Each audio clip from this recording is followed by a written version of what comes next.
no mi ho mi pe gbedoram le radio horizon ke ni gava be mi no ablo me nya pe wo no me enami ke egbe anya tanya ka mi no enami o pad pe do pe leke dole i eji yimdo leke pad pe dole eji yimdo ni nya be pad ne dodo do pe ade ike le tuseo pour comprendre de pe nya ogbo pom le miame chivie doa que mia gboro ni be anye leti platon o enyesia ye pad pour le droit eje gome le miame chivie ni gbaji que wona nyanya segere ne miame du comme vieux do pe do pour comprendre de pe nya o chi eye wo toi si dans vos voloji be yo awona tout comme vieux que nous pouvons nous tout comme vieux ou bien on a bien occupé oh pas de penya yo blo yo ba le senane ke gomo nous quel jomo o le doa o ma o ba le doa dia à leur voix et y a bien bien gede et tout comme vieux ou le bien on en est le ameyo katan dasi pour poser ame kana to happen ko de dia wakatan onwa ta mema boom que dodo ya webe le egbeme kekeme ya amesi ame gbojo to comme vieux gbojo le edoa nchi agba va melo alo ma va moa el doa le ji blo alo me le ji moa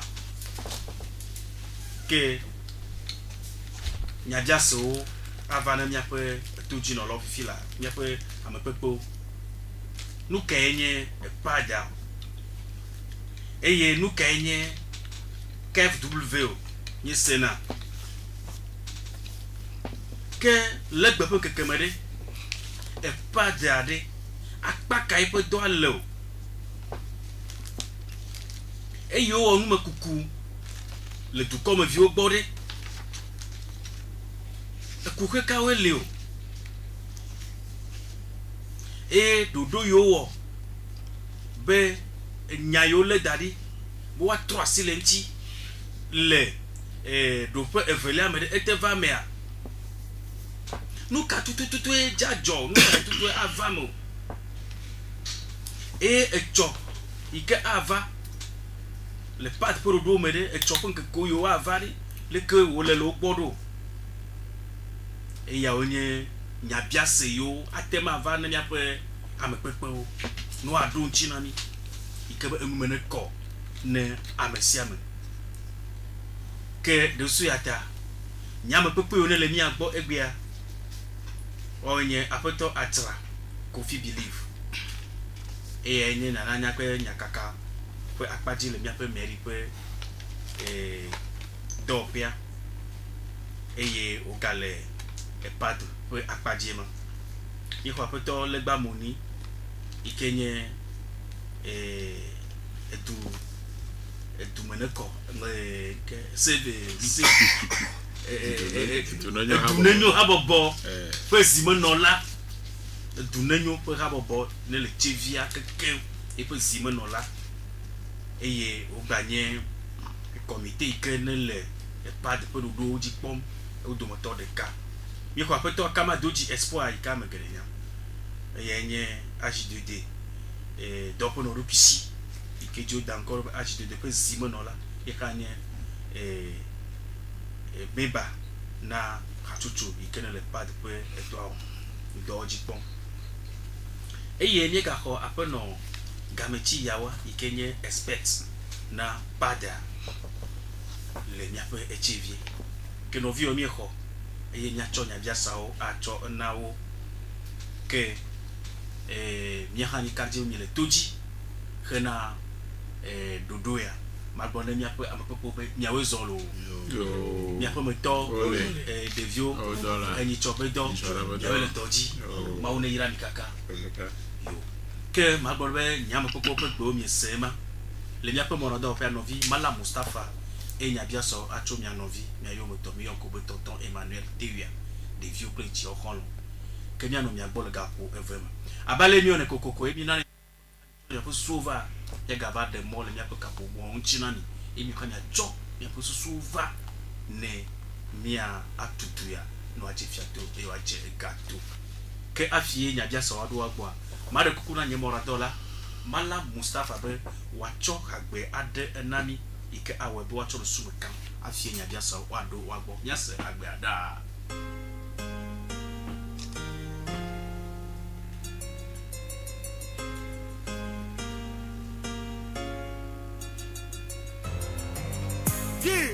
Empreinte vocale, Olympique, Alongside, John Kéder.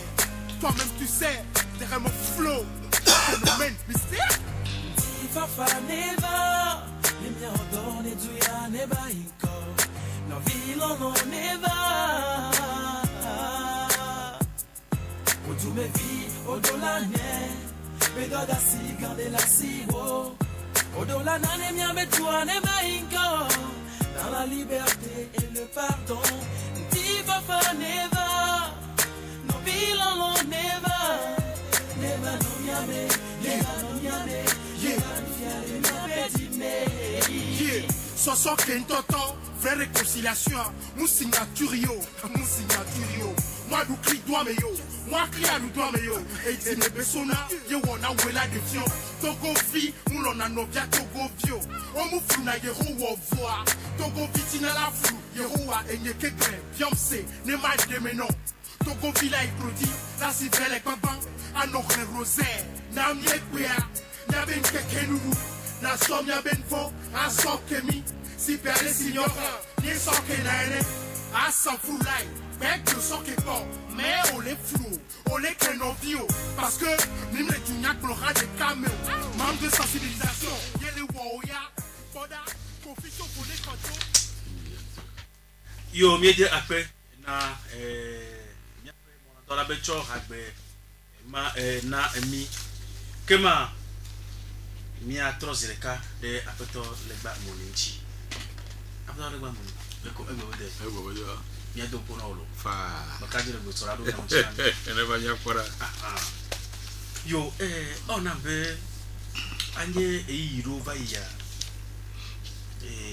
nye no asesele chive do be pad le français vous regbe me malo pad me ji ma bia bana de na ba tre ko pada go mana mala de jona pe na moro mo si da moro mo le abi mi po nko cho ko le pada ncho bo tro da moro va go me fia e je bo cho se bi nye pad ye ma je amo nwe mo le bia nya ro okay akwe kaka me di ma da pe na Radio Horizon de do yo le na mi le mi afa du ko ya fa nko bo de ta nya na o sugbo to na egbo eye me karaji ba na mi azora jia mi pona tane e mi de na foraka ina nko le mi afa nko de fa nyomo mi da pe ne Radio Horizon le bo do mata si bala ko hu ba gbo na mi asia ibo mi ano gaga na yiji na nya le mi ame pre mi bodu ko wa mi gbada pe na kereta kana mi tra baba bia gbo le babia se be de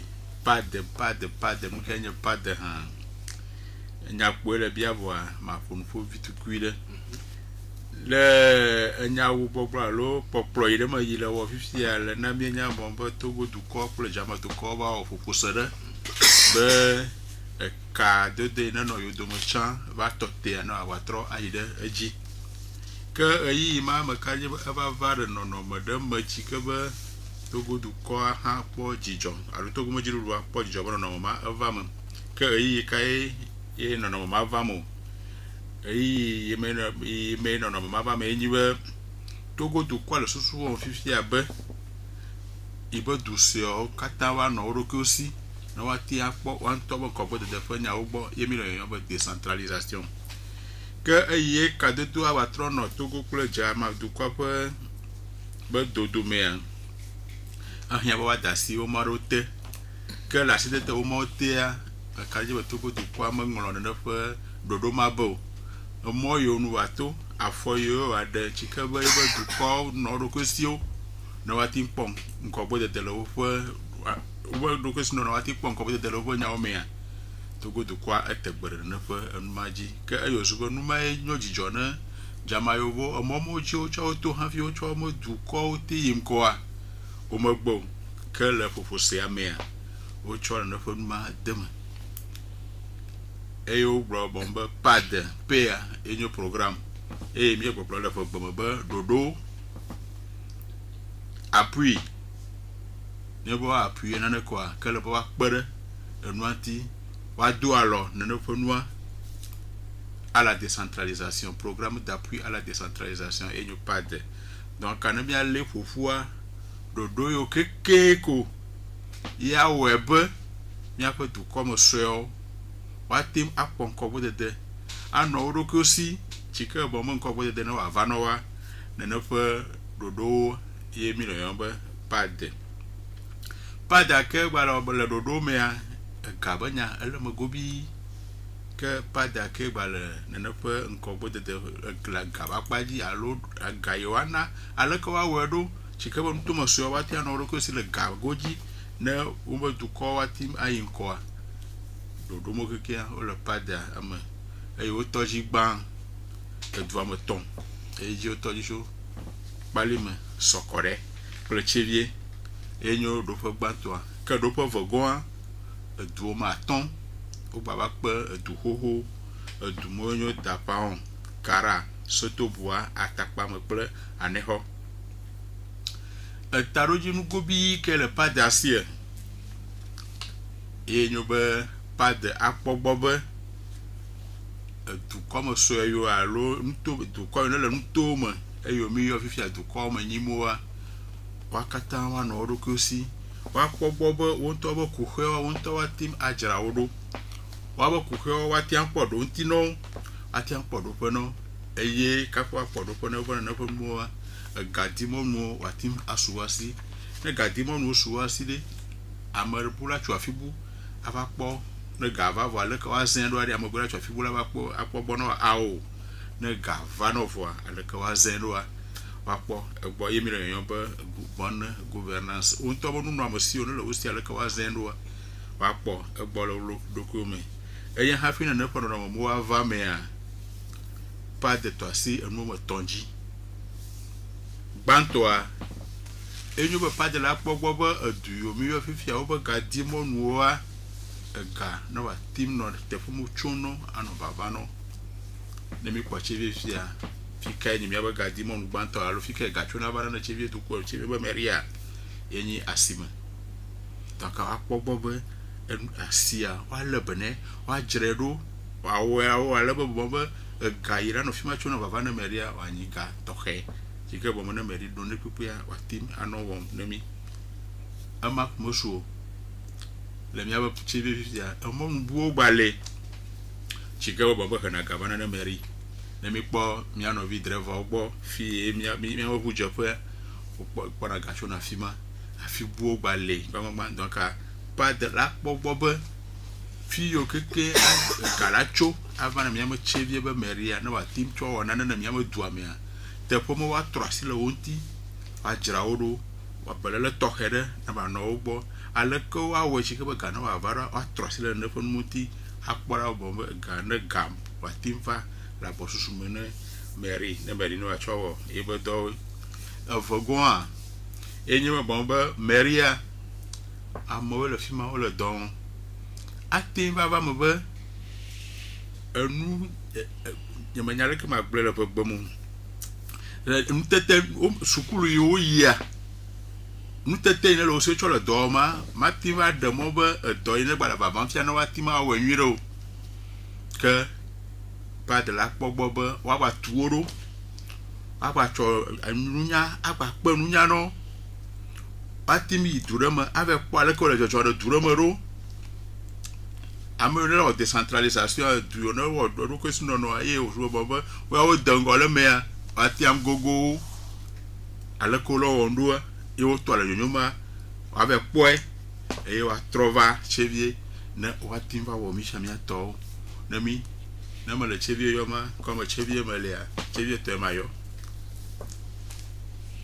ne ma e togo a ne to bombo le to mo on ko me ya ta si de glano o poma que peut la troca ko ba konta na mi ya bo mi ya para bombo de enu ya mi wa gare wo le sanua ao pat ba choro no me nuide bava bo bombo nkeke sia nkeke ya do ya o mo le na mia o ne ne le vava ma ale ko le to awon do dodo yo keke ne le o ma mi ano poponda be de ale ko le to awon do to are ke me le atia yin kokko na dodo alo projet me le tutum le mo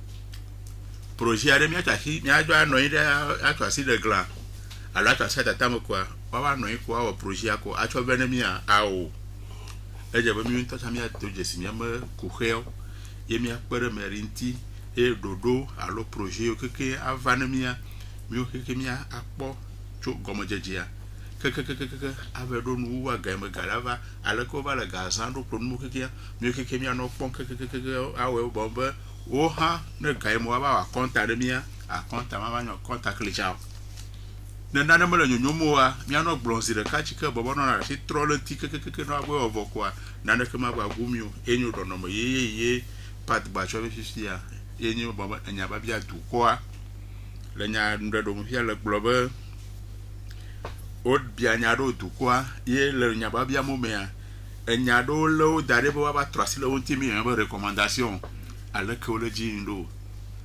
ai recommandation do la recommandation la docho nya ba bia du kwa me mi bia nya du kwa ale que du kwa ponu yo mo le do mo ble mi matinya bo enu ya o mo le mo nyonyomo enu yo mo le la fiere ba potene wa pe na mi le ko wa we do enu mo kikia wala docho nya ba bia du kwa mo donc ma bro mo nya po le bia e mo so fun fu bolo akwe yo me jakwe no abale ke de me fila ke ne blogo to vona so pali me peso ko TV a du boga pere yema do maton ni ayo le ke mi ato yo recha tapango kara sotobua atakpame kple aneho do matoma awe ba pere do maton ye ne le chantiro yo akpe enya boli maga trobio vo meji matore mia nonji alo mia no le beso so yo on a be abale ke mia fo le gba moni plea ebe edem fifi la be pada epe pada ko gomo le gba to be dodo na dusu ope nko gbedede alo mema dodo na dusu ope nko gbedede ko lo krisi no le bon ko de pe nya o me le bon ko de pe nya o me on ton lo krisi ke me nya be nu ya eje gomo fia ne susu ko na via ala ni e pe vo ni ya alo mia no me ne ba ya nya de pe e fiare me re kure nya te e won chuchu vire kure do yo mi ten wole dodo ya me yo akpe abele yi nkodola afeto le gba plenia o ti be wa ajra enu yo te hena gavana eduswe o banana duswe o ajra odo mene waji gaji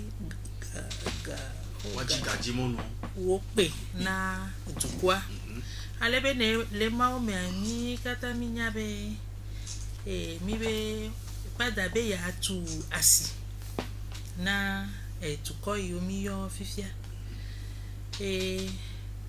le mia me do gba no be wa tu ke ma mi ti be mi apo ehwa o ba si ko do la tu mi apo mi apo sia fo ga ke hafina sia ne ze ehwa ne ze mi apo a ke ma odo la awo do de o amenene mi ja tu ehwa na mi do la nye mi ma si te kwa be tu ko ameton alo agbado amevena tevie du nilula nya menene le jadi asi akule kema pad pe gbo be wo bena wo le amole asi koko ami elebe le gbe mi nya be ame o ameyo dinasile TV ba si ame wo ame akpe eto tete o kwa be de ne utu asiade a devina TV dua o yo ne be études économiques et rentabilité des marchés kema ameyo awodo le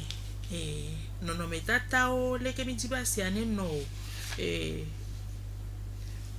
o tia nene be do pe no do kisio mi ono be cabinet ye ame over to come over bia minya nu kanye mia be kuhio nu kanye asisala le ko diba si ane no na yodo yo wo o ta nono me anu idi amole ami yo ne be étude architecturale miga yona emekukube avant projet sommaire kema uwo ha foka kele gangan tutu obe nyao mea ejebe ne uwo ne benua wa sofia do pede le Togo duame wa sofia be o londo ne dia o wenua mi yona ndebe norme ele dodo nyuto amea kema wa kodo de fima wa wozube do pe yo yana be KFW le Ghana mi be kema wa tofie ha be de enui mi tibe mi awole fi ele mi tibe mi awedo ade edasire gia afini we wade afo de mi kema wo we ha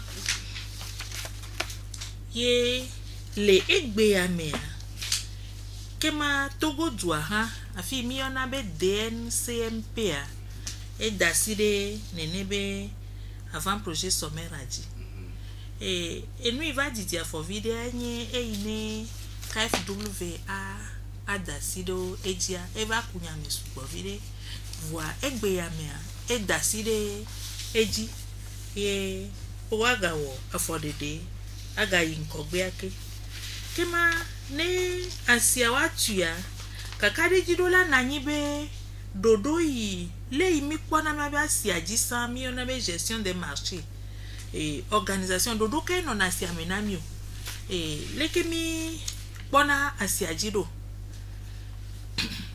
kema owo ye ha be ne yoze le kware me la fidewa osona asia asoda sina amede edewa meria be yento ya kweji fa le yo wone a ele vovovo overall dodo popora be de ekae atenyo na adevile na chevia ha alebe oyi asime oyi meri oyi afisi afi okwe oyi trésor popora be leke watewe a devio millionnaire be études sur l'organisation et la gestion des marchés. Alebe ya menye nu problem ku ya nye ho wazenamio gakia owodo ma okekembe ne novatu asiwa ne vide ne doso me ye amoha wa no fi magine jo ameyo dinasile asiamia mi globe dope enu ameto ebo ameto nu yo ja jramido le TV play etuo mi egbato ema meglo evelia imi ona be composante 2 obe wa tu amodo ameyo akwasi ajibene wa devina TV tu ani duko kekewa wa tu odo ye ne amedo ja adwa lomia be obe pepere nwa obiana so duan to chansi be ha wode afinye ha mana o nane arenu yo bia so Togo du agbo gade me enyebe netia ameyo dutuna edo imiona be cadre wa kodo meri o me bene wate akpo edo ajinwe alebe emaha le amechacha alo almechacha mea obiona ndebe procedure ha dodo ke koyone kema dodo ma awo yoyo va po dossier wa so dossier va ava po kaka ha enyina nane didina wa obe procedure kema ndekpepia dodo no nenti emi alebe na dodo ano emi alebe to bodu ano dodo ma me kaka ye egbe alekea eso nene me cadre meton dade miagole meri le chevia voi odula tuodo ame yo ha da sia be nyame wa tuodo bene wa va po asiaji nwe kema nyiso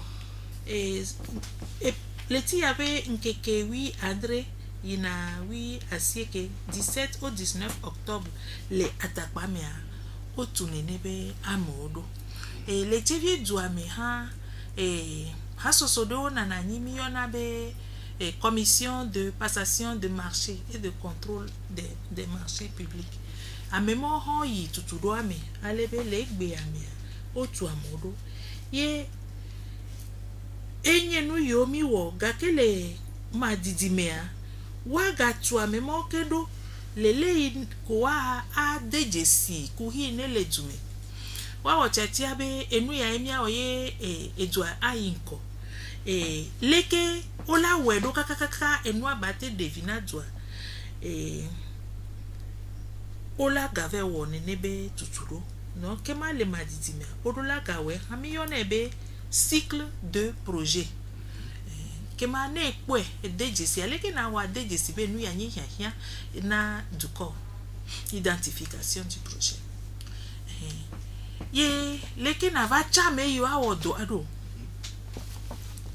o keke wole me leke na awodo ado mekawe akpodo aji donc wawe enye nu ye o gaja wona nene ba me yo akpo edo ajia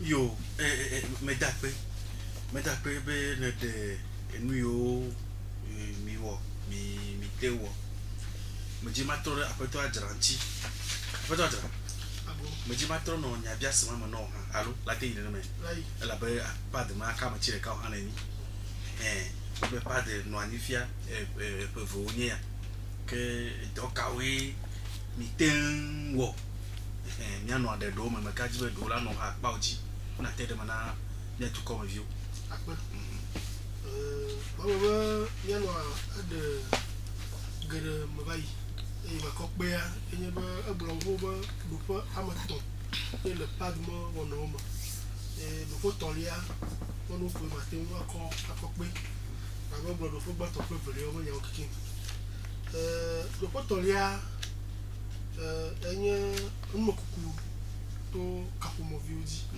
abloba to akpeve amowi atolia me kaya le chevie odumea pas de dos de rani et duma bada de meti alo mi wala duma kin to kapo yo dia bia mo do abia numa duma vio akuro do yoe meri dibe ya wala duma e mi o gede bai mi bia nu ro asi ho tutu mo nyawo ti pevugo o do duma ko enye do fama atolia le paduma de namo do doa esana kapomovi esana adamdomo ble nu mi na ba internet data madame kbuya no ba enya nunde ina na ba hiham kekenwa etozu duko de ka le togo fia aton ano o kapomovi dia lo adamdomo di kwa apo nkla mere le keke America duma abade amela ngono nana no bu baba biama dodo ya atoji le akpeva amoyu atolia ma amotri mamlema nka wo da ndo mo gan la ton pere pa de ti wa ton wa wo no mo dodo wa o kwa da ndo mo ma va togo yo dero UCT no du so mo fufu ina le lumo togo mo du so keke mo fufu commune keke mo fufu le lumo et au dernier no madame de mo la fima dans de mo la ni madame de mo la ton a contrôler alors la ton a pere le nom de lo ti wa ton awo et au deux po le fama machan zirka c'est de dia odo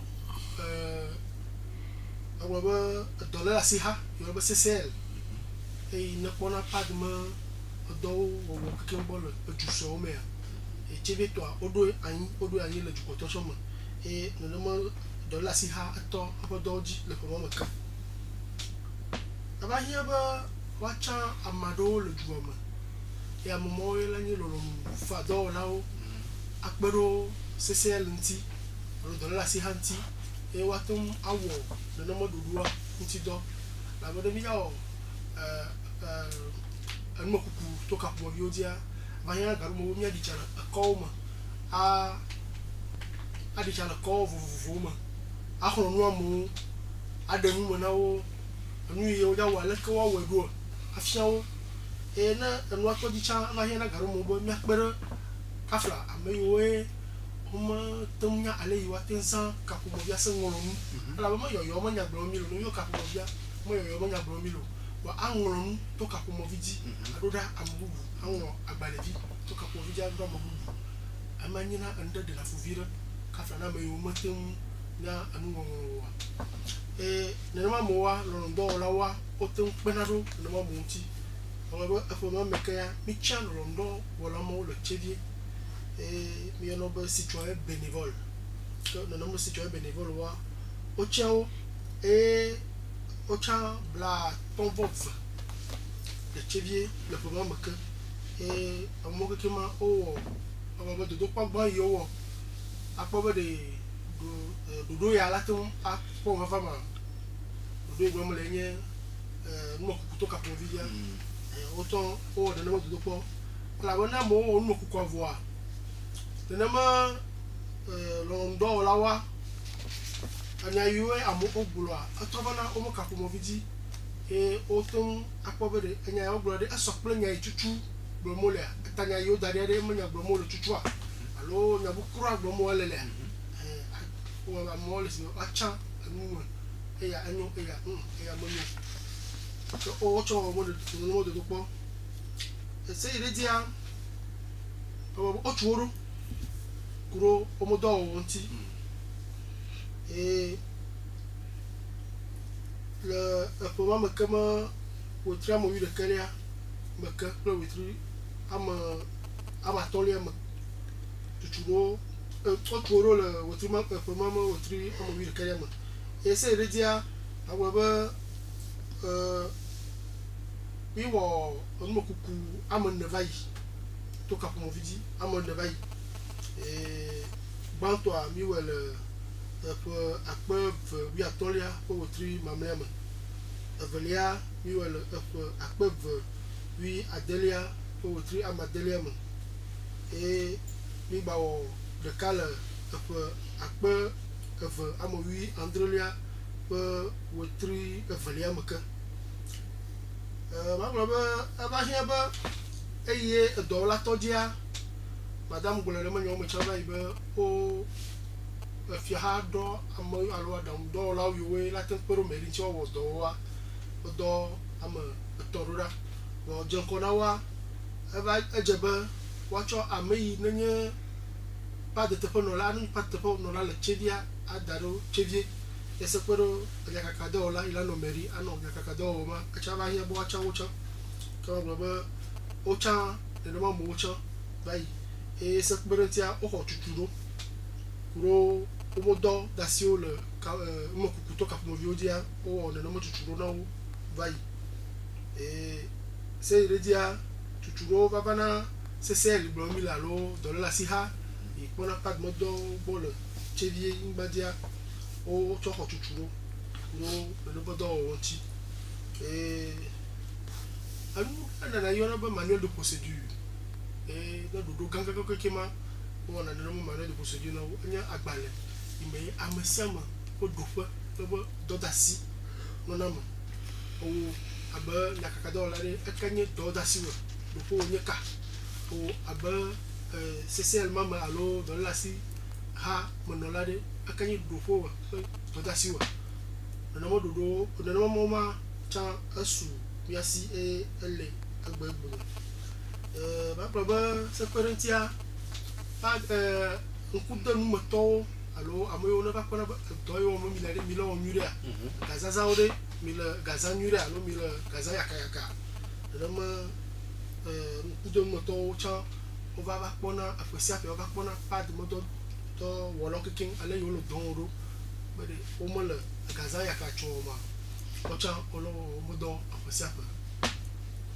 ben jai yo me dakwe be ale mi o cha de me fia bo be jema ma bia akpare le globe yo nya bia se ke nya bia se mo mi o yi mo ma eye nyebe menibe miachoko be yo akọ asikoba tunoko alo mene ma mi bio be no yo bo na mi de leke mi ha mi kwero no chomo suva ike wa ba globo meni mi ji meji be ya wa tuna mi kapiore mi meji be no leka alo ana ba suma nje mi onya bia se mo ba yema alo mene ma yo abuto le gba mo ni ne ma ya lo no ma nje be blodo bo bomba mi am yo no ja ba san ma mi ma no ya twa si ta mo ko ye wa twa no twa fire ko ba tuna mi gri ko ba nu ya 10000 la ye ya ao e je be wa bia mi se be re nu ka 10000 le ke 1000 no atindo e le ke wa no do e ye ke mi agbure la sama e ye na mi le inshallah le bo mi ano po nu ya ri ya mi gbura mo nya le ka ba le yo nya mi gbura ba le ka mi mi mi gbura ba le ka le no ke no gbe be wunu ko a ka mi ke do wunu na mi ke ma mi ma ka ba gbura bo o fi ya mo nyu ta ya ka ba troje go mi aga me le yi tan me ne no no ye ma va ko a pere mi anti chiga mi ke no so sire ka mo gbedo ma poto eru yo ape ma gba trono apa oji ela bona directeur du marché cha fi am ga chok de na ma se gbele han mi o ki mi la ye ko mi lo ni du marché fi a ko chonya ke no wa ye ko traole ko traole no mo ma tro de nya no anjike allo ma ga tro de chi ngba chi oro iyo on avait le yi me mi le fia on a bo gba dasi agbalerete o gba signé o gba dasi agbalerete ikenye akpavele ape doro agbaba yi meji ma bia brade nu keja chokure accident agbale ate le akpavele do pa akpavele ajire le chevie tohere le ke oja nodo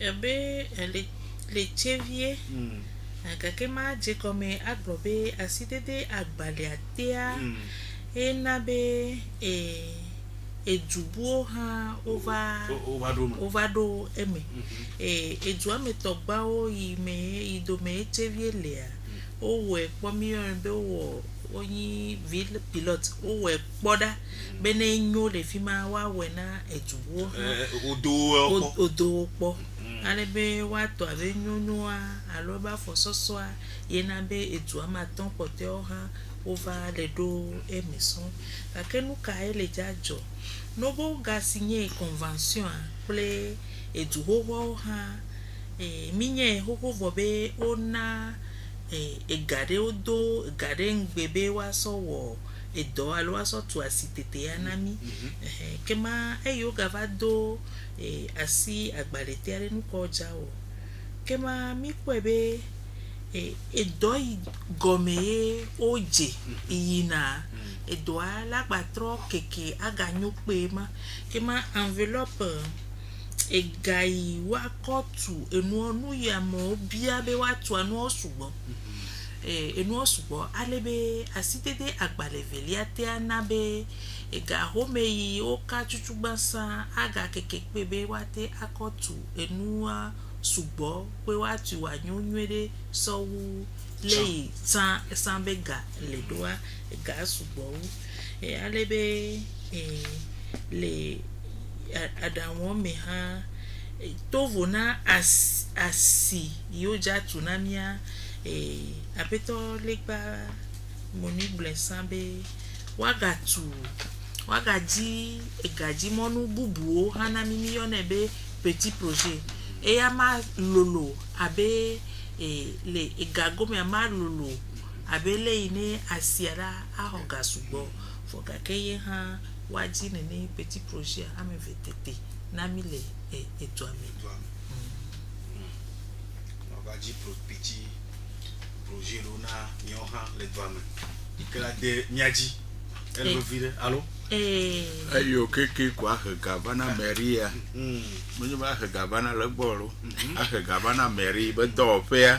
Chika bobo na gamula gavana Mary me do fe kwa.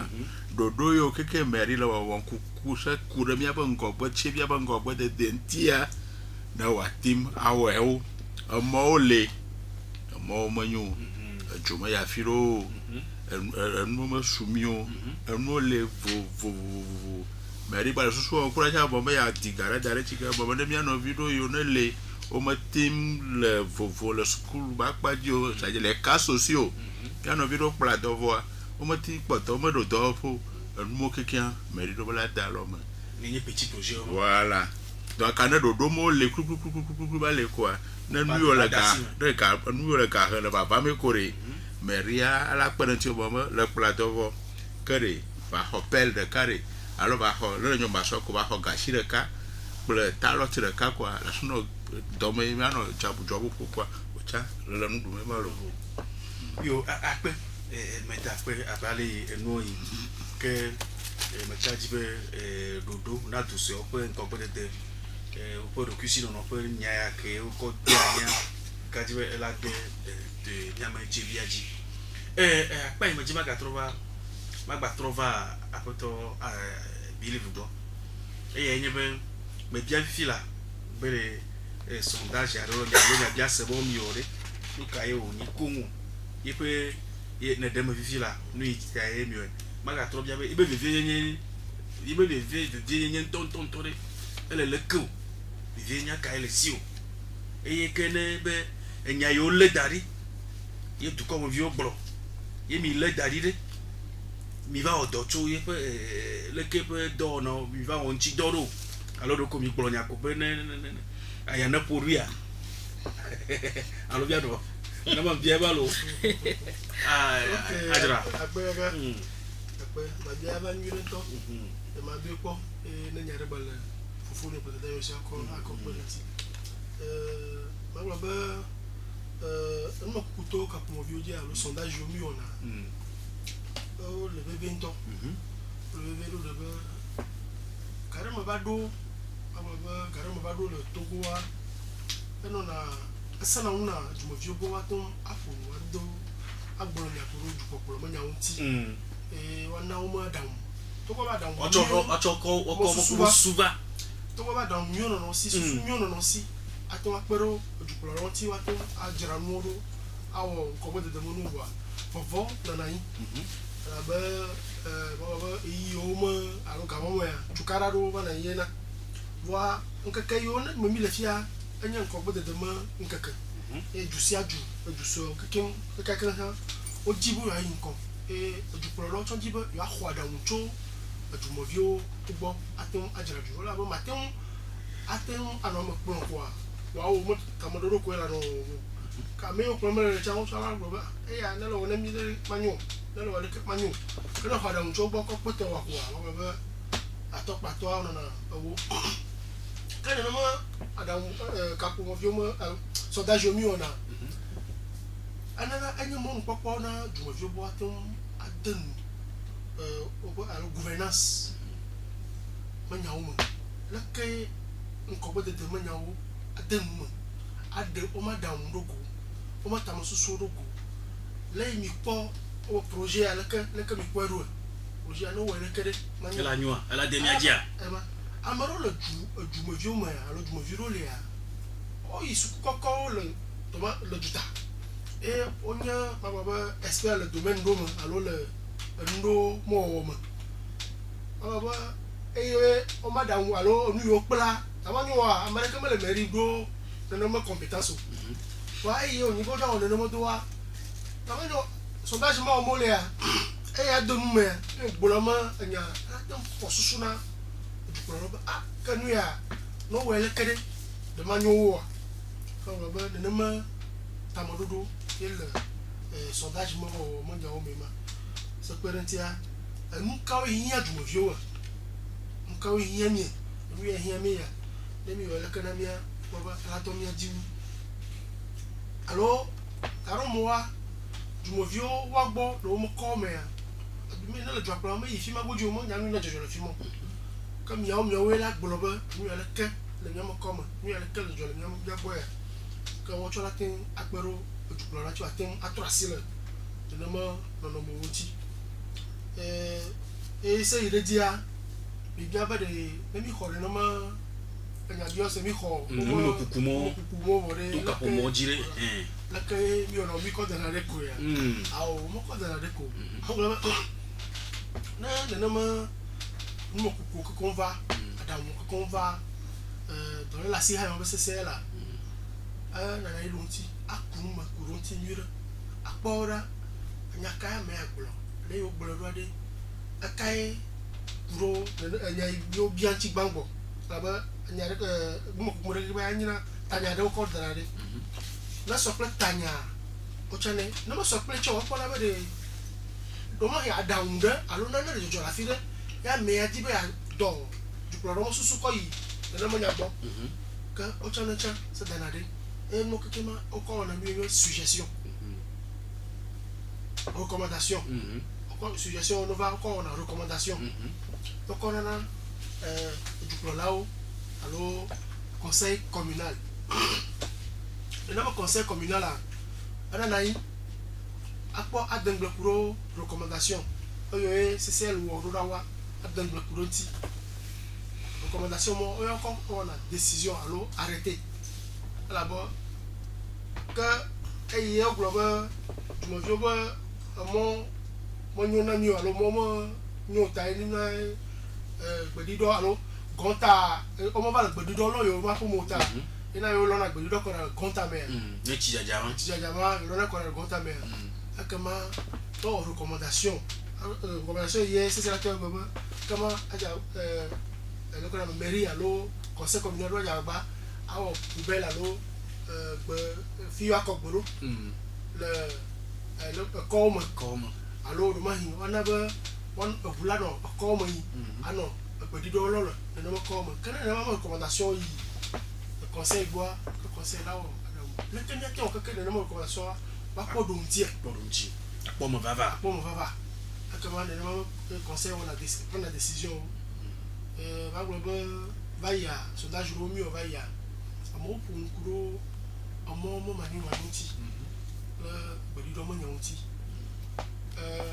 temi wa go chabe beri ma kono siko de la tabako ya igbo mi le fi eni gamanya de gamal le meri asi subo wa e na ipa de butama ba akpere nti ajira gaji mo nu ro ko ne kanu ateva subo no ati wa do dumo vio mo ku he won chi na e na wo no keke le mo fa akama acha akpana achona de lo e yo yiba ati lele manya ona na ibale na comme vieux petit jama gam et to be momo to wa on va medir de e recommandation va a medir ba ga ba le ici voir ya te mu yasi na banque mondiale te pe ntina mo jajara ro le afiro tete e ye o kona wa alo yo kona meria e cha ko vi ko pe ya e yo ko mo ine yi to hechabi kaka sei be me ga ba agwa mo ma le chebi anyi mo nyu do to kare no be chimba tele na kuma to le ko amo pota mo ngabo akwa ba karo ba do akatapila ro ba dina chagaru mo waro na mo jijira ro no gama na ye na ye mo telo mo ma wala afisi afio wa ayi wa temwa e la temwa la ga e mo le to bono mo wa bodi do mo nyawo e ni asina me wo la temwa bodi do mo lo mo nyawo aba association aba ji de lo bubu yo e kodo kodasina wo bodi do mo lo de ko ba projet bo wale avec petit 2 me ri ba yasina union européenne plein Togo modu Togo du canton avec petit 2 à Togo du canton mo projet oni to union européenne comment mo popo le gba chevier le no petit 2 quoi akpe na ma abaten ajira atwa na pour assainissement plein ti ma nyaunti ba c'est le film que bon le viara balé yo de biawa na ni fifiade matro de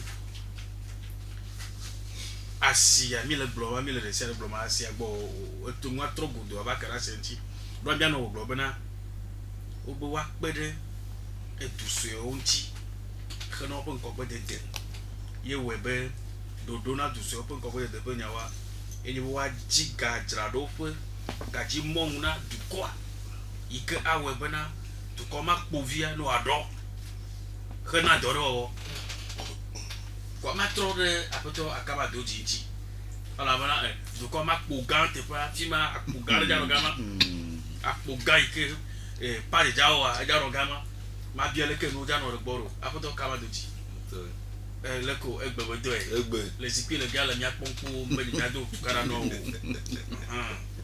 ya ibeji ma bia oni banade enke le jajo tututu le dodo ya omo le mi amakpaji o ne le mre ma de perspective ke salo chome ne nyo ka le mi asio dodo ka le mi asio le chome yo tonton wanu yana pe me di ma o mon popo ma da pe ne radio horizon moto ji no lawo ada pe ne TV do akeke bo we le toji to mo nya wono na mo re ko ra kafuye agba TV yon le bi akafuye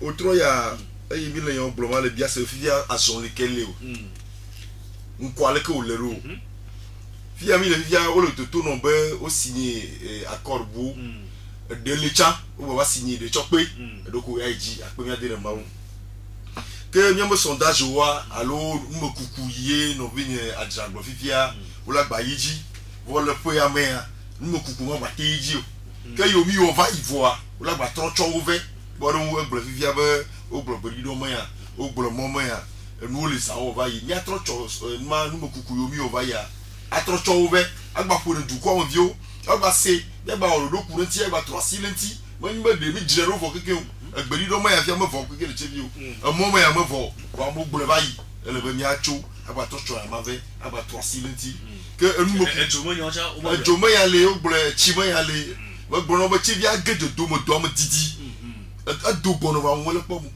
ele se kon via adogbono mi o ya chevia dogbono ho ya le do agbo ila pe do ya mi le bo mi ya do gbono boro ko me je jemi ro mi ari ko lo po mu mi le po e se kon donc a di ma blo be enu mo kuku mo mi ato tro acheve e na amone batro apompo alo mo fo yo fo wa to si yi mate to asilenti na ri la bate awo do bu kulenti wo fo ya mo to ke ya pe ado mu wo mo kuku bure kan balele fo ya mo do deko ke choidia mi blobe pat allo pepedem dodo na pepedem na duvio mon ko de dema ya wa nu ila ke gava na chevi mo doa awe be chevi doa te wo ton du mo vio wa allo meri la te wo ton du mo vio wa le gble via le apo no be asia akpo ganto la gama ne meri apo no ga sa recette sur figa chuna yo no mra ike fo tawo ya de ala chuga ma ba asima donc a do duma we be fe me ne gbona na ozuba ma ufu nyam amesia me wo eto meri wo eto padi wo eto ncham wo to yem se le gba cha wo eto ne do do ayi so mi quoi 2018 ya ne bono a o la kwa chi mi se ade mo to allo la kwa sin toto wa nyu e be fe cha wa no togo nya ne ma blo do anu yi ve gbro mi jimi dasiro le wetrivi de kiriam le pe mi dogbe ya mi dasire ji le meri mo fo me ya ne wa chom ma toto avenami e madam gam ti la wo to enya kama doji ma to ne monsieur le bala wo to gini bla wo to mer to la wo to wa onu vira jo ya no ma wo yo wo no ativa ma ne ma yo que le ma ji mo ya petit projet ni ble faire petit projet au chale pe yi me ne bono nya mo comité de coordination locale à CCL Yanai a chopu chochivi drama petit projet kaomiate au moins me fait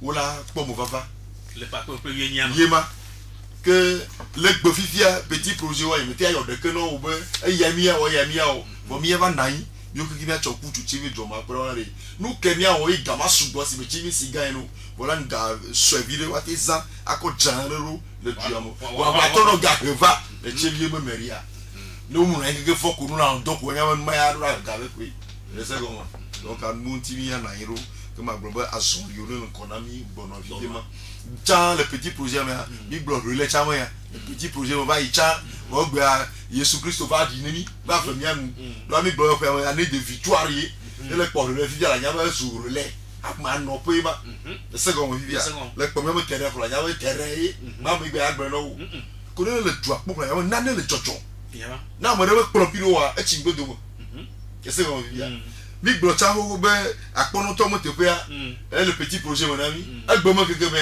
mi mo po du ya mi petit projet ji bo apono to mo te pe o we bo ko la po mi le gagner se no ko yi mi ma ko no gem to ye pat me ga va ko a buji ko ya ba yi ko do ba yi ko e ba jo le ba me se la dasie mo godo mi ba no ni be no way gapo po amre monsieur le gbe fe se mi gba ro na yin ti bi be re amre na we mi apo monsieur le gbe na we ya po doji la we ya po wo po nu du e na wo o nyama mi gbe mo nu apo du ka fe awon to no du o ma ku to mo no adoba no bo no do no du o to do a chon don ko ma wule yiro gbe to do awon be aji to ala kon ti mi le o ma ba wule bi ati agira to do aji yo afoto kwa no me karji be engume kuku ime mie wo gbea fifi la ema tanya ili bena dodo na to se ope lo kusi no ayi nko gbe dede won to no lo kusi eye wa po nko gbe dede lo pe do na o me ike nya pe chevie do ha e po go mo le dodo ya me enye kuku sere na jama do apele nya me togo do ame yo wo kadodo to heade que ai webe mi ape duyo wa to no do kusi e wa pon kogbe dede ke dodo ya evame o jazo le aji iro le ti blaton do nyesi ke mi va e je mi agba ba nyon comme vieux vire la ba mi magba ndeke gomo semu e webe mi va no be plota ne mi aku me plo ke me karji be enya yo kata mi blopo le tepe avaya o ba deme o ba no le tepe no le zozon ke ba nya chogbe na mi o ha na nya to here le nya tia mi agble mi ano mi apeta nya me mi no ta nya me mi da jaba tramdo mi a tramdo ne wanyo dan sunyure le gbo alo nya to here o glonyaro mi glonyaro e mi pobe do mo te to asi oji wa te ma gble fa do nkunji le mi o katan o mi apuka na mi blave vo eton blave ple de ka blane ple de ka blane ple ene 23 21 41 44 91 24 24 65 98 60 98 62 98 60 98 62 jama yovo pole mi ape togo doa wo se e yo cha o dasile du de cave do di le mi am togo ni gbaji khenao pekperen wo nao le ko awe wa chi gamon no ikebe gamon ma atema regava khenao won to pe nko pe de pe nya o que mia no mia kweta nyame mi ma togo le no vile bia no kamana allo allo no ya trojo bla voto bla ve ple de ka bla ne ple de ka bla ne ple ene bla se ke ple de ka bla ve vo ene bla vo ne bla de voaton bla se ke ple ni bla de bla se ke ple ni bla de vo eve ele mi am ji popote.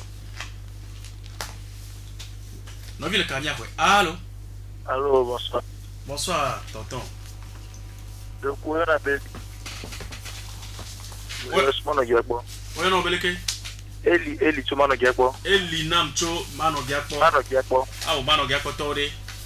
Bon. Yo, Fueli. Oui. E bele boss ya.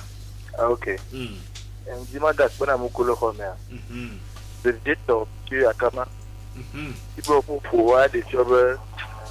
Amekalo amekpokplo le bela me ma wele sen on est la me sen ma kplo bi be etchokudu no poti be ta wanya be tiro ni le eshon to amulu apena mi akpe yo ke ni da pena apoto Eli enya bia se tokere ke be kuro ti o le ya ajo yo ke ya apodo mauna ira na mo khabi atakwa elanyo atum samo la do manya ono lo eli mi to kama do bana mano ge apoto blavo vo eto no vile kanya kwe allo ma je sin ko we meke Azé chofi kemo Achegu aha joile radio agbo vire sia Azé meke anya msagada nyanyola aha nyalo kutoa rusenu kama nyere sana misia be yo akpe no sia Zare Azé tu yomi cho ngu ya tutu fiema Atiegu Lomo Atiegu mi te ma khati do bena Atiegu to kata ana mchibi tore mo nyele lo amanami esa ponko ejijwe don mo ati fami ya la vama isha ya da tada bolo agbara mo be yo dunye ma ba po dunye ma da yo imbalo ho ijo ho ejo ho alo agra mo di blanc voton blanc plein de cas blanc ne plein de cas blanc ne plein blanc c'est que plein de cas blanc vone blanc de voton blanc c'est que plein ni blanc c'est que plein ni blanc de vote bibena chama o popose plein Togo Togo me governmentia yo dasireti bon pepere na tukwa ike wa doma chiri khaleme allo Maje sinko we Ameyo Amecho mission tove aha gbele bosia yo yolo akpeno chan mi dogbo na mission tove tosia yo kajibe amo akpeko we ate elle veut vivre la belle et noir me cop mi dakpe blanc voton blanc plein de cas blanc plein de cas blanc plein de blanc c'est que de cas blanc vonne blanc de voiton blanc c'est que plein ni blanc c'est que plein ni blanc de 23 21 41 44 91 24 65 on a vu le camion allô Didi mon radio Allô, Didi mon radio de la télé. Ah, medeku. Ina be abeji. OK. Me tu abu sejuru. Yobo sejuru. Pourquoi là? Ni ma no radio bo ka bo bi va no ha se wa. Adonu petit projet me na ko ma globere America traité ma. Toro kunko wana do kunko wana sia yo kunko wana toro kina nda kunko adoji tu ya musejuru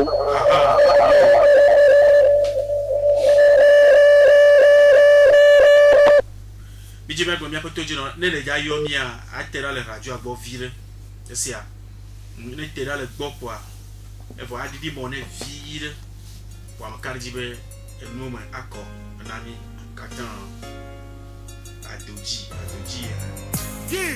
empreinte vocale olympique alongside John Kidder toi-même tu sais derrière mon flow no vile kabia kwe allo maje sinko we pomke bongblonia cho adagbe pon blonu acho adagbe ele pon ko la blonu anamsia egbelego ayo wa ga pe ni wa mo pepo pe ya yo pepo fra ejo ji nemi bobuano no ore ji nemi ko ga me ni me ti vi dra no akon ko ni yo charo yo Pour le moment. Si bien tu as encore ta fiado la con mais et toi mais quand nous va en avoir si bien ça et tout le romantique Yolo. à peine Yo, ya chope de droit pour le quoi? Elle a ici. ouais Yema. Quand on gagne tinya vraiment. Ouais, toi, miama nyawa va vivina yo, va nya oreji. Ne yolo. Tivia et cholo mo bo. Asiaro l'agneau. Asiaro l'agneau. Asiaro l'agneau. 23, 21, 41, 44, 91, 24, 24, 65, 98, 60, 98, 62. N'y a pas de la macho à gueule d'arrêt comme un homme.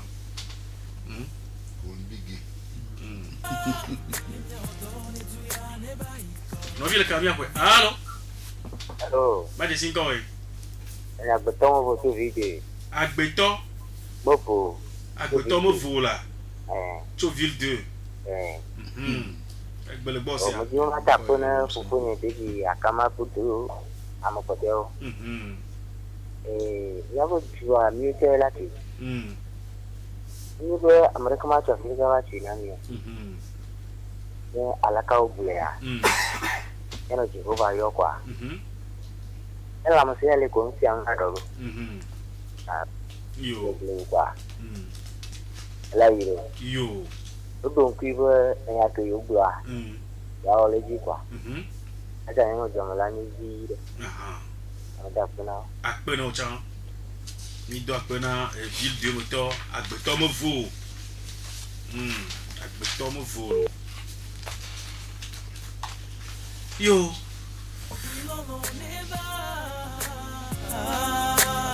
chama tu me vis au-delà Bedoda si grande la sigo au-delà na mia metua ne maiko dans la liberté ma vie kabia kwa allo ti papa never belong never never allo allo ma di 5 ans je pour ça meke assez du très très bien Ati buto. ya après toi azé lekin ne ke je je ruwa ake duniya au da shakku ya bin yara abiya ne ke nan da ta yo ke nan mara ne ke ne ya jira ruwa ma ne ke ya ne ke ko ne ne après toi azé autant est ce vieux nia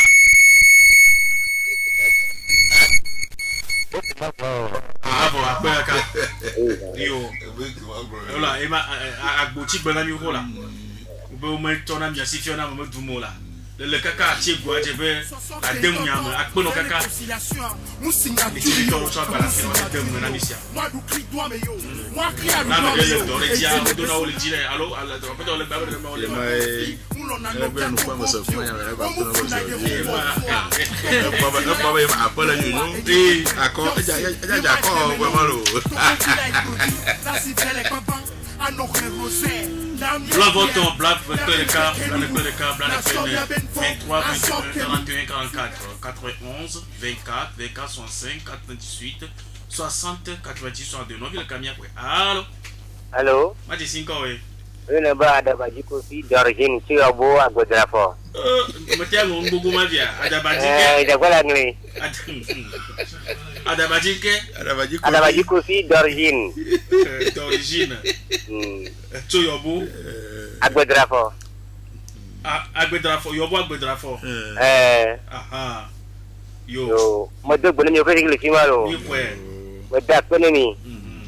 Mo do gbonu afoto ya akama espoir. Le mo do ki mo lo ata. Wana ni mo ya agbe ko ni ba mo do so ko ke ale ko le do ma no le ma yin ko wu mo ne ya. Yeah.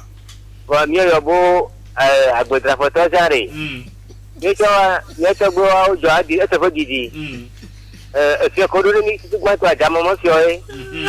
Wala no ba na kwa ti villa mo de ko le chevio. No da de never mi chale yo boa no wa ti mi yo bo to sa do lo. Yo. Iko jira gbono lo. Ah, ola ro. Ta mo tun so lo. Ola ro nchi na mi. Yo. Expect tantôt le fia quoi. Nengi be o malo ya pama la de mon ami lo. Yo, mo da ko ka lo. Yo le do ka lo. Yo, ma we. Mo do ko le radio Horizon to ke lo. Yo. Akwa ka.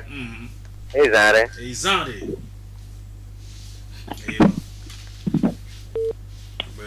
No vi bule kamia kwa. Allô? Allô? Etrojo. Bec de son qui fort, mais on les flou, on les crénovio. Parce que même les Juniac pleura des caméos. Manque de sensibilisation, y'a les Waoya. Boda, Kofi to voné Kodjo, Kodjo to voné comme la voix. Kofi Kodjo comme la, on l'a dit nos Juniac. Allô? Oui. Allô? Allô, Majesty Boy. Ya marketing ke yelo. Il marketing que yomi chofika. Que vous vraiment. Vous vraiment. Le chevie le fia. Ah. Ekbele gosia. Faut y marketing que. Oh là là. Oh là là. A son tutu. Et me moudé non wa. Et me konawa. Réseau à tout connaît bien. Il marketing que la trova. Blanc, non vi le camion. Allô? Allô? Allô? Ma j'ai 5 ans. Allô? Allô, me comment j'ai 5 ans? Allô? Allô, me laisse 5 ans là, ma j'ai 5 ans. Oh là là. Donc on nous peut faire là. Allô? Allô, Foufou? Allô? Allô? Ma j'ai 5 ans, encore des. Oh, après je sais. Oh, ah. Il y avait tout le temps de faire, il y avait papa.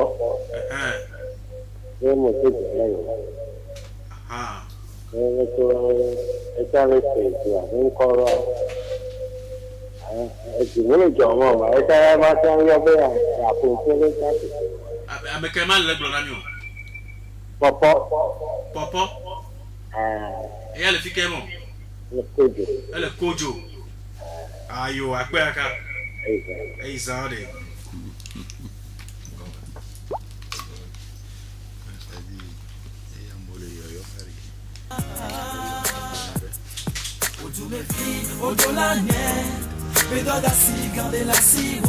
Non, vi le camion. Allô? Allô? Allô?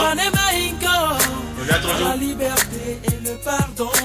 Tifafa neva. Nobilalo neva. Neva 23, 21, 41, 44. 91, 24, 24, 65. 98, 60. 90, 62.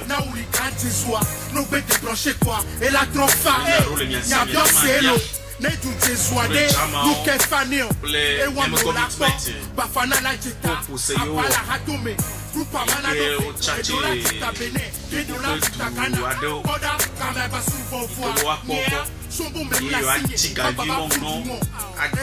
Signé, Ma Baba Droit Bawon, Togofi,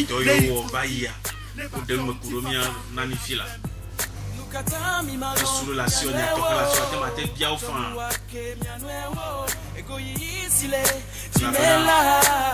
Dieu bien non. Sous mur, on y a si. On voit au petit projet.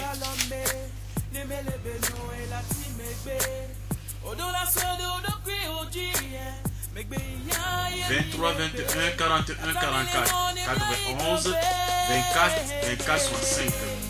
98, 60, 98, 62.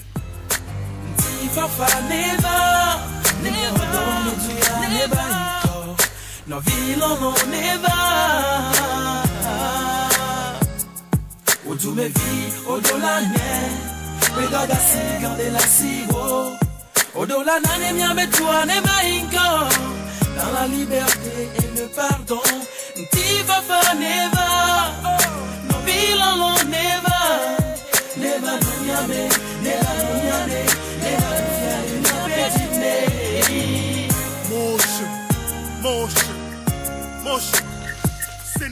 Allô? Allô? Pas de 5 ans, oui. Faut bien assurer. Faut vie. Assurer. Attirer. Assuré. Faut vite assuré. Chofike. Bolugan. Assuré que le boss ya. Après milo. Ni de kuku d'ailleurs ni la peu de ni. Wa ni de kuku ni que ni toi pour ni toi venir là. Il doit combien non mais c'est que ni de no et puis l'autre pas l'eau. Ah, c'était peu.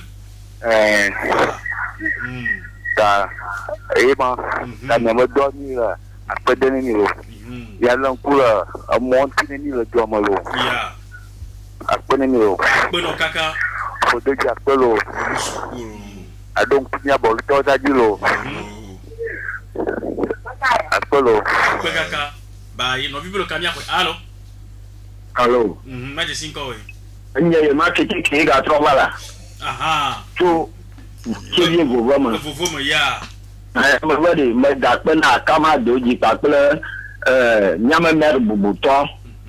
Ba o ma lo na da tro so ni o ma lo. Akpe na mi o so. Ye maketeke. Ye ma afoto ye maketeke mi tu fa ka di do gbona vovo mo to katan.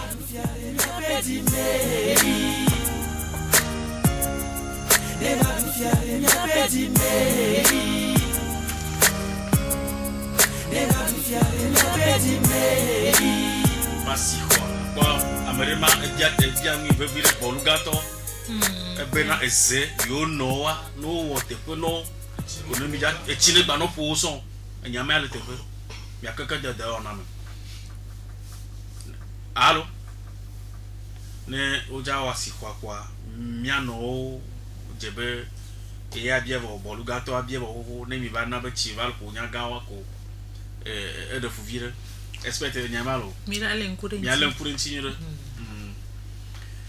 nyamalo do ma cho ha gbere dar go na ma me agba kwa America vere kwa ne mia patro nya bia so mute bo cha subo na mileko ko do se amo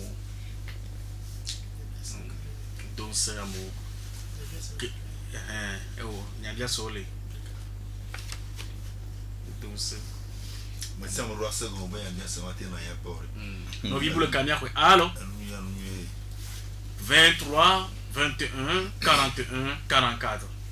23 21 41 44. 91 24 24 65. 91 24 24 65. 98 60 98 62. 98 60 98 62. Et le mien petit popote et mi globe tanya kama mi lo be pad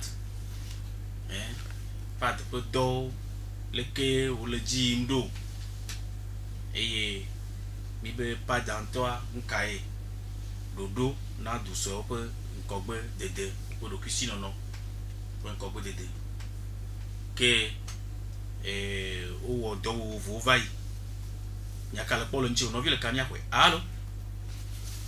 Allo. Allo. Ora bono viamo lo intomulo ne moranda. Allo. Allo. Allo. Oh maji 5 we. Wa mo so ngono. Maji oh America mchu nkono la maji 5. Nko de. Toga. Meke toga. Toga yo michofika. Mo yo micho ndi adabie moji. Davie moji tode. O fokeke. Fo toga gbele boss ya. Mo de kukware. Ma dakpena ma pepo. Mi abon fo vivi. Amade kama dia tu asile kala ba tu mi abadu. Oh. Ni toko la tu. Dakpena ni taganya ni legba. Donne idoji no lo. Yo. Akpekaka. Toga mi to akadimo to gbona davie moji to se ya. Yo ase. Kena o va yo mi gberegbe kwa o cha cho suvalo. Yo. Akpekaka. Akpere mi o cha. Ezane nyu na mi. Le dijini mi o katan. Ni mo la cho ha gbe na mi. 23 21 41 Fongar music. Allô? Allô? Il y a trop de Amesia me plona to gua benya. Voambiona do kwenye sebe. Me kento wele di dia benya. Allô? Bonsoir. Bonsoir, tonton. Moi, je suis Monsieur Émile Yosso Rechavi. Émile Rechavi. Rechavi Torde. Au point de Agbado, à Sikoro, Agbado, Kiriba Siam, Odoasa. Le point. No beaucoup, Jamuji, quoi, beaucoup. Eka, Agbado, le Fika. Agbado, la Siam, à 14, il y a pas de temps, on a des méthodes, on a Doasa, la gamme. No, basi, à Toba, du Charon, le pour le match, il était. Il y a un beaucoup. Yo, appelo. Atiaba ba konsiale ko koracha no atiba ko longba atiaba ko do no yo o se comme directeur on mi agbo kwa nyali aro ya banchi ali e ya mala expect ma pajo aro madam gamti directeur to e ne gbam jereka Amesia me plona benyi togo fi Yempiona do kwenye sebe me kento wele wadu me vibe to alto O le monte drapeau E we wan son vale chuka si bekbon e soka Kafla Nya pou mdate di imna so diva komeo Allô? Allô? Pas de Sinkowe. Yes, je suis obligé de chercher. Mais qu'est? Dansu. Tu es blédier. Tati. Dansu bele bosia. Yo, apona ni kaka. Ida kwena mer ku prefe ku mesia kama kwa modolo. Domo nya ono. Ya dia se vede u baya tu fo wa ko nya. Tibi sia balo. Aula don chinosia. Yo no tu hore. Ale be bien va blédier ya timati sa fe ya chiko po na mo le tikeko. Niko akasimea. Ore akatoa wa ucho tozwa fogomonto wakasimea skadina rofugo kakacho hii station etanyatele kuna misi akamaba no watu hoko anodo telefona muvuvu nama no mo adure sere prema mko sana watu prema kono kekenya bayi demo dirama lavo muni ba mu yuko sana bro ni kumu ko no homo ya bija mi ko homo to mi no wasi homo lo iye mala akpono to me dasire nya omaji da unsu cho blenvie chachi esusumo enyawe malo ko suva o khoro va ya wa agba keko comité CCL agba cho agba dengbe cho ronchi e jimile susu nyo no dogoro mi acho dudua ele be vire 23 21 41 44 yo formaté to bubu drapeau anti-vidéa no matter mi agba khomareko e ya mi ho anyo alo le mi agba dengbe cho mi akase mo na yi re ga poto a ne gba ku kana mo to jino la nya yo mi bia mo ro bia nya ka foroare wa ni no va na mi jama tora mo wa mia va filer ka faire mo yo va le mo yo re question mais c'est vrai c'est la question doit me réponse à moi di diakpa question d'éclaircissement ya mi ado no don chi mi aga tro ne mi ado chi cha e ma gbe ya mi atro abuka e wa to abuka yo mi abiaso aze amea toji comme le nuit ma remerciement bon tu yo bossé du ba mercato au petit projet ma ima le petit projet mercato au petit projet ba kana do nyamancho un petit projet mercato au petit projet oh egbe alekia alodoa eyina edu yomi yo a fi a chevie alodoa jama ba lodo le gbemi eyina chevie to kema petit projet awa chevie dua e la de susu so enu yo jibe wa wona yo nti ye ne edevina chevie dua kwa mekare jibe adevina yobo sejuro hame et tu quoi et comme il assis donc au ya touré et tu viens finamia et ni tu viens ni miana tu viens chef lieu de région allez be amu ya so tepe o ava et na mova quoi moi so yo bois ava dia si tu viens et ni projet principal que ma menye ngbedodo ye ovale egbemia tvie mile egbo okay egbe ka apoto adabaji kofi d'origine e ka to yobo ja agbodrafo e dakpe be na yo gbo e jama kon be jama to chole alode nwama bo efia bantoro do abe jama o ba do ne yo ho te mai blole weta ne jama o ko ne re yo jiro don ku yo jiro la commune je ka Georgina mbe ete yo be one don ku yo ji me kare ti be jama o se ene mi pe abele mi glene ni a o to ti cho chevie ata pali me play sokode yo va so etu ama ton pe aneho atapa me sotu gwa da pangle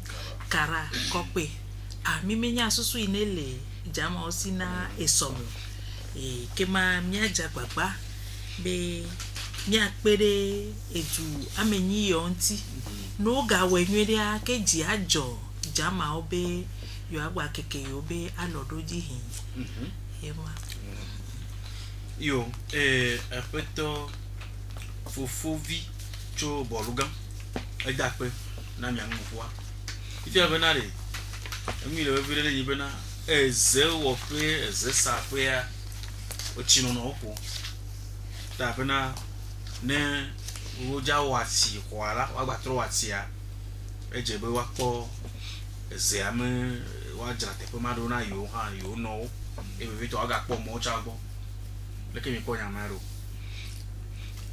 ya nyure la be doit kikimo o me bi le bobon pour le salade voodoo que le chivi sime et amesia me couleur au blonu ye o digbe mia wona yo e na jama yo vunto demone mi be mi ave dicha akpo nu kawe gbara sibu mi ati chop blon yo ati tuer ko mi o mon popo dicha ya gwen kakaveli asigam nígbà ya sibu mo mi ba gbleno ke yo o tasi ho na mi chop ya mi ayi mi ba gia mo Georgina mi wa o gba tro ike ga tro silenti gba choweke ke mi me di ma gblenu ba se tomo te po fifia chivi si me la si we wa tu fifia te po le no ke magasin to ja no ina se to mo no sasi avo ekpoto wa o ma gba poti dare kike kwa ye le kambo va chona nu balance ya no ma gba no mo o ra poti zia akoro mo breke gba bon akpe o ya tu kono wa obo nya no ne ma ko le cha gbo we me nene pele ma tututu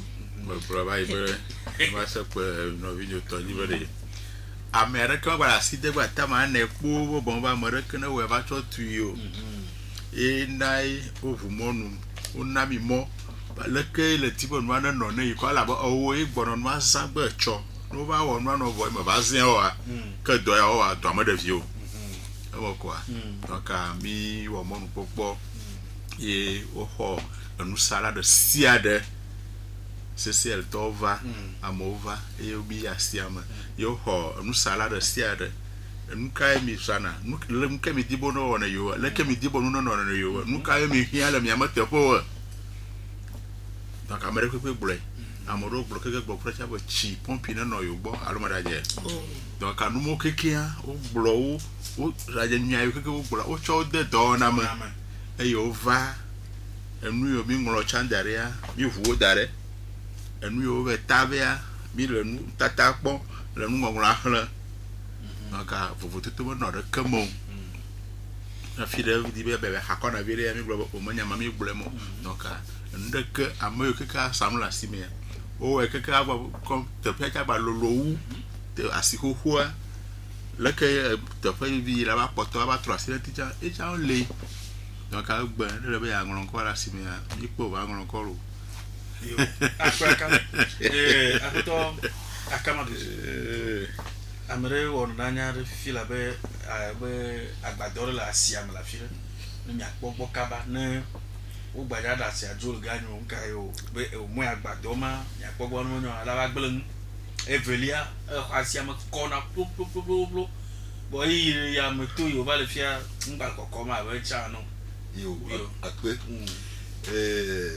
ebe agbado adeble mi me di ma plo ni bere oranya be gaya joyo ngula simeti ke be gari yo ko jana agbadoro yo ko tuna fene do to yo ko na jo tuna jo ti kudo numo mi na gbogbo mi ya jo asiam ne mi manya o ga vituku ya yo ngojo e mi ko do adodo e mi ya ko to gba wa jana ro dans 6 mois alors dans 8 mois mi asa gba kakare kuma ke magwo du ma vi que jomo tikile donc tu dis le tibé ogu ye webe mi le gbogbo be nu si anu ina gbe la si am fo gbe ya ne mi gbe avec jero vivia et dans 6 mois mi akake ya mi gbe gado mo le bois mi zabo mo to mo pu agbado abole amajesi mi la kokore ka vere peut-être ya recommandation o ka ya di jo le gama ne gaba o ma de jo vo o la cho tek akoko me nyami o di ba blo mo agbado vo mo nyecha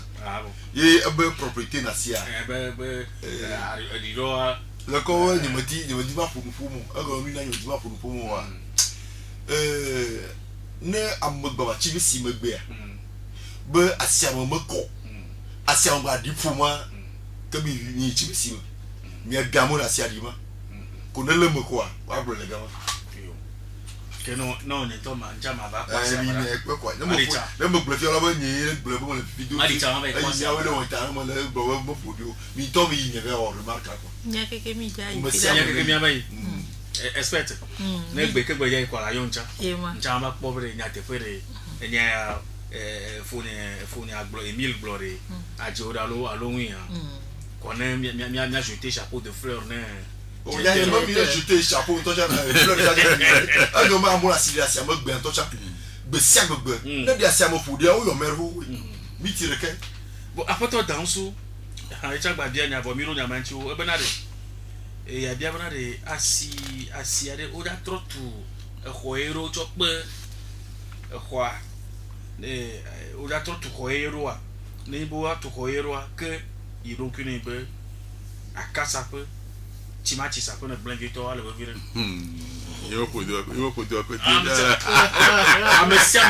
amesiamele piva ko bro ayi mama no ko fiare globe composante tout bantoa o cho gareve bo cho asia kape velio wa san wa vivia yo cho villa maton cho pemire gabu bale gba ya pe bantoa yi we be nu yo mi mlo bo no tunamia to gbogbo mu subo voa ma wo mi anu fe gbebe no ati akika subo ta wo ya to ko pe ajasi amoro atu angaro fifiare mi blon to cha keke nai dengle kura agbeli ma to mo te ponti eye o cho ma maquette avena mi ya valider bi funu pukura agbeli ma to mo te pe le ke wa nodo le ka kasi me na nodo le ka na ke to gbo na nodo egbe salawo bi blon ya ma keke ye wo dodo ala unti vuvu enyi la to mo peji kokro sape bo sape tu american babu yo nyemo na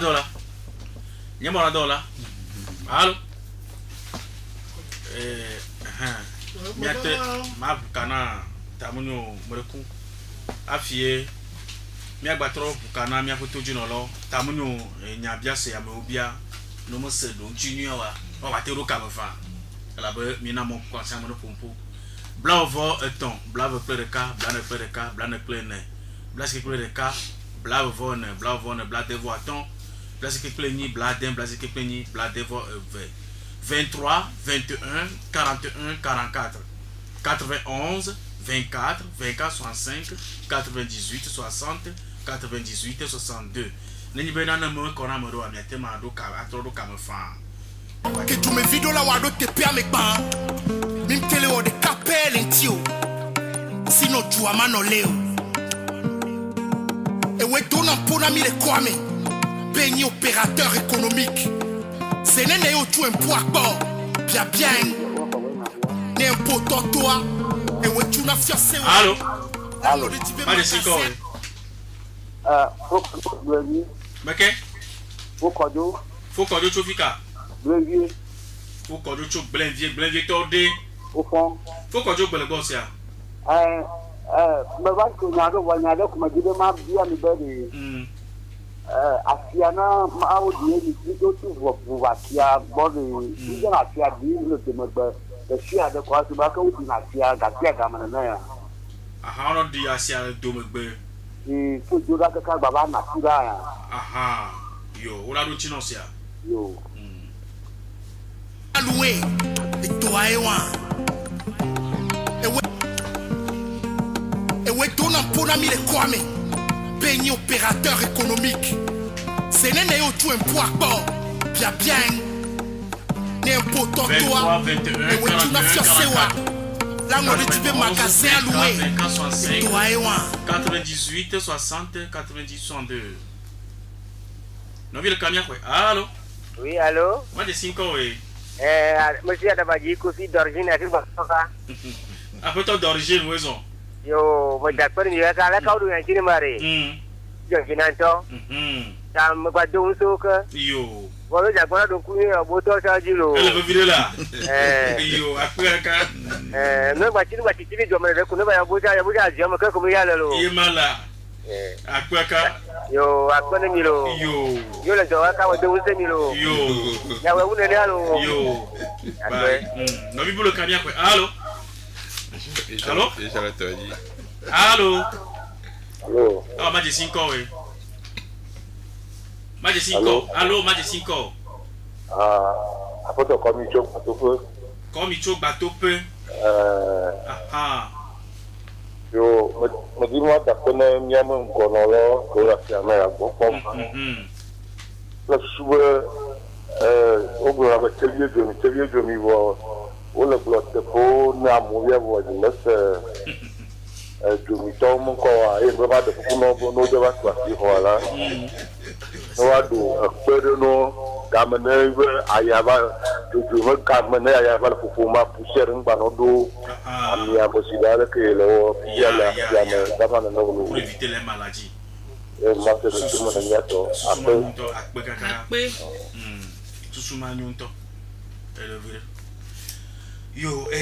ni mega kan mega xamareko. Magba xamareko. Nya chomo popo ya. Ado nya pote on chi cha. Ni boro dola.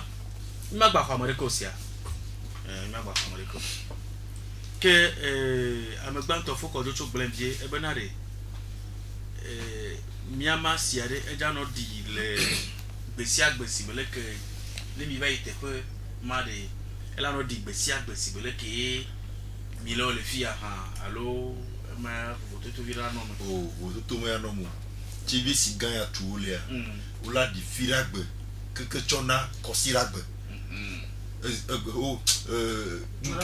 Jura begena considère que de siade il a que maoula bena ya be fon quoi ou la no asidi ne chevie massima asiano didi la no didi la di ko la di agombe magbona be ye massima engine droit kena asiama didi be na sirama di firagbe agba firagbe ke ya même économie ma ya no fule ne donc a le ka ko asiadi na fia ne mi gamara cha asiano didi ne ma chaque jour.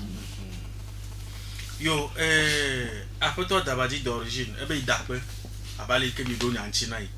Voyez moi y bali à quoi lo.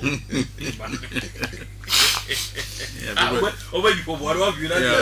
Il y a pas pour votre il dit autre chose. OK. Il sait. Oh, dans 29. Et ma après toi commis. Et tu bateau feu. Bo chivi jumi. Ta no gloma, ba be do I don semi. Il donc c'est mis encourager à ça il donc c'est une doigt oui que aga choko pe dina mi be jomite pour ha elle veut virer pour aga bon yare be no wa no afire ke aya na gba no cho vovoli cho dare ji no aba mbuvo suma ya nyonto mia no maronchi ne me kare me suswa enyo mise nya mangure au as de rapport ni me akododa Georgina m'tonne de émission bébé émission Georgina m'subo quand be amoji be yo agade yo be susu de go enu idi o le tututu a o ga bie o ga blende emi kwa akpe kuma done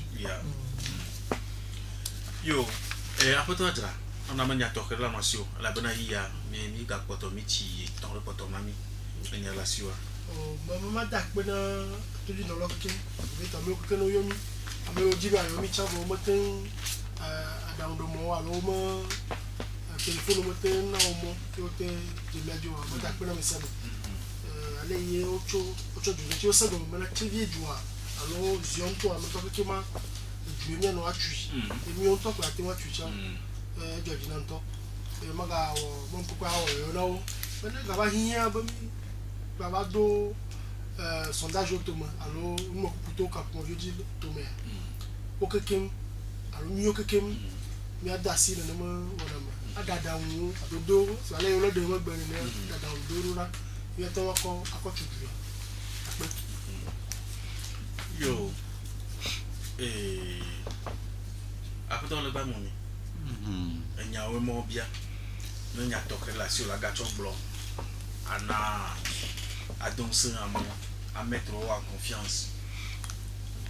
Ya adaponogba bo wa doji ba do tomi to ba do garame ajide lo fonye le padma nyamala si mama asi fa tutume ya o kaka ya e gbara mo mo na sro lo ichi lo mo de domo a anya ba into jira o le ro a agba jamunye le padma nyama ke bo oyi o mo le domo o le yi mi ma ya ka samu mi on to ko yo ba be jira ro patro ba na mi ke mi ada pere eta ke yo gbem ka mi to gba gba ke bo na ma ina do na jia e jina vile ko no ba do me ya me chevie to mi lo obligé ya doji e mi ano no sinu pon ba nu ju tara lo ma pete me ya no wa de tu na mi ke mi agba no chia do 2018 adobo ya no chia do apo sinu ano gbo so bo na gbe igbo ba yo mi ko a na mi aso gbe na o to be yibe pe wa o bo ma tuna duo o to be po na ya de la siwa na la blo 20 na na ka do fa de to yo mi ko a mi atono na ya ina le osia na mi agbo nya o de mi ano ji ado aporo ro keke no to no ba agbo no mi so bore o agro mi patira re ko gbere mi ko a ya kwa si pono wa de mi ya do ngola ye ko nyama di olo ta mi ano le ka e ji le mi akocha ko de pad be do tia jine bono mi akwo no maru no yo mi sa mi ato no yo mi kele mi atoro akwe acho bo do acho ple ema ko na mi akwo no ma nara ro akwe mi ano le ko ni atoke ka la sio akwe ko ni amado ego me be ba do gare me a mi pebe ejijibe adele pona amesiami oga ke me jibe ma do musen tv to pata be godo la ejava melu akpe akawa doji ofunye le babere amire do la jari ejina vile kuno wodo zare afia chimito ajibile kuno wodo ya ekuya maglo yima bablo be enu siam na jojo chevia me siam na po chevie gba chevie premier nous siam mi akoko chevie gba bon mi me regretter ça que me yon de kete tapi ti me yon mi me regret mo la prochainement mi va radio aba fun foku mi ma si me antia yon wa amre kapen cho téléphone di ne wa yo ya agbon ya kure yi chamun sa santi alo kura sianti ko mi nya bo le mu wona mo lu akpe yo apoto klapono ni de akpanami abe ale ke mi no mi anchi mami da pena du comme vieux katan elle a bena ibe mi maga troi me gbedo mu nko de e ko mi ayi mi da pe abale pensi am tro ko suva kure wona yanchi kajibe mi ano khonyao ke no va yo pe tapepo wa ami o ba to sunyo dogola waktu de dona ya cha chomo ko ba de agbena ya ko tuju no play e pas de peu agbonglao play mi peu agbonglao katan yo que le tu ya ko ko de peu a voudra ma o aira amesiano que e bia mi metanya yenye e pas de peu dodo peu zone de le ko le do état d'asma du projet PAD que mi peu amapepo wa mi ko apoto Adra Believe Legba Moni Akama Doji Espoir Plemiano Tamichi Yawa que nos vies au mieux quoi ebia yo dem menami kure pas de nchi que pas de elle la que le mia pour mon rando quoi nos vies Malam Mustafa et ya exercer le moti mité se mia peu le jibo ko commission et ya bien so acho mia nos vies ya yo moto million ko tonton Emmanuel Tewia ne Yesu Christ on va nyaga doko nicho le tanya bume mi doit benue bye bye. Oui, va